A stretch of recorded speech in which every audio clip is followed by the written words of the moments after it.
শেরপুর সদরের শেখাটি বাজার থেকে নালিতাবাড়ি পর্যন্ত সড়কটি দীর্ঘদিন সংস্কার না হওয়ায় পরিণত হয়েছে এক মরণ ফাঁদে। তার উপর বৃষ্টির পানিতে রাস্তার অবস্থা আরও বেহাল। সড়ক জুড়ে খানাখন্দ, আবার কোথাও রাস্তার অংশ ভেঙে মিশেছে জলাশয়ে, কোথায় উঠে গেছে পিচ ও ইটের অস্তিত্ব। শাহিনুর রহমান পনিরের রিপোর্ট, জানাচ্ছেন শাশ্বতী সরকার। শেরপুর সদর পৌরসভার শেখাটি বাজার থেকে গাজীর খামার হয়ে নালিতাবাড়ি পর্যন্ত ২০ কিলোমিটার সড়কটি দুই উপজেলার যোগাযোগের সহজতম মাধ্যম। প্রতিদিন লাখো মানুষ যাতায়াত করেন এই পথে। তবে রাস্তাটির দুরবস্থা এখন এলাকার মানুষের জন্য গলার কাটা হয়ে দাঁড়িয়েছে। সড়কের বিভিন্ন জায়গায় তৈরি হয়েছে বিশালাকার খানাখন্দ। আবার বৃষ্টির কারণে কোথাও রাস্তার বেশিরভাগ অংশ চলে গেছে পুকুর ও নদীতে। এছাড়া অনেক জায়গায় উঠে গেছে পিচ ও ইটের অস্তিত্ব। প্রতিদিনের যাতায়াতে ভোগান্তিতে স্থানীয়রা।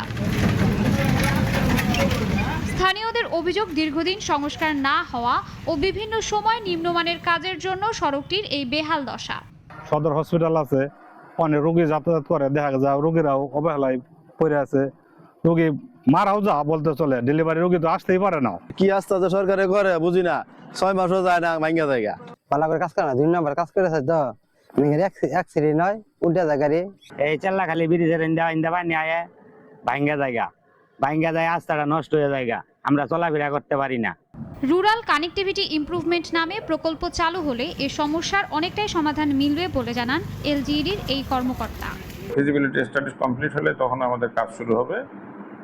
তবে আপাতত যেহেতু মানুষের চলাফেরার অসুবিধা, আমরা আমাদের সরকারি অর্থায়নে একটা প্রকল্প হাতে নিচ্ছি।